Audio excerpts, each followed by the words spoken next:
Pag hindi ako mawawa ng kape, parang pinatay na ako.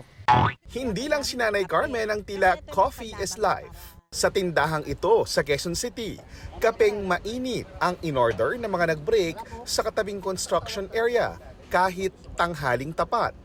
Kahit mainit? Opo. Ano ba yung ginhawang pag nakainom ka ng kape? Paki-describe nga, ano bang pakiramdam? Ako parang ano ako yung gumagana yung pakiramdam ko pag nakainom ko ng kape. Paki-describe ang pakiramdam. Sarap. Kape na po kayo, kahit tanghaling tapat mainit. Ang 60 years old na si Gilay, hot coffee rin daw ang pamatid uhaw. Kahit nga umaapoy sa init ang temperatura, pakiramdam daw niya pagkatapos magkape. Presko sa katawan, parang tibay ang katawan ko kung magkahit kontraksyon trabaho. Sarap ng kape. Malakas pa ako sa mga 25 anyos. Dahil sa Kape. Oo, totoo yun. Kaya ang may-ari ng tindahan na si Senaida, inaalaska na ang mga suki. Mahilig talaga sa kape kahit gusto nila talaga pinapawisan mga ng mga yan. Kaya gusto nila mainit. Sa isang pag-aaral na iminathala ng National Institutes of Health sa Amerika, lumabas na ang pag-inom ng kape ay maaaring mapabuti ang sweating sensitivity o reaksyon ng katawan ng tao para pagpawisan.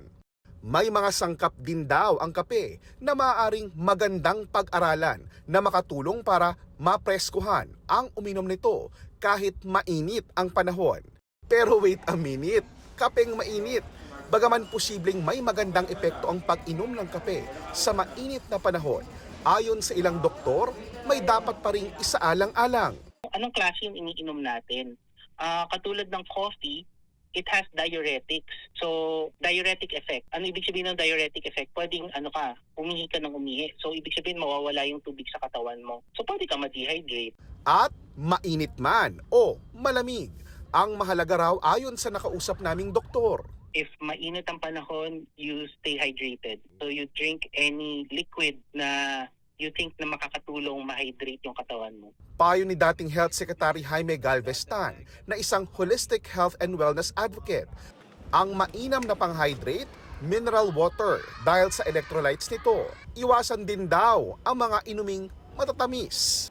Mainam din daw ang mga prutas na natural na nakapagpapalamig ng katawan tulad ng pakwan, pipino, melon at saging. Pwedeng gawing juice o shake ang mga ito basta walang asukal hanggat maaari. Talagang may tubig siya, talagang nagdadagdag at pumapawi ng ating uhaw.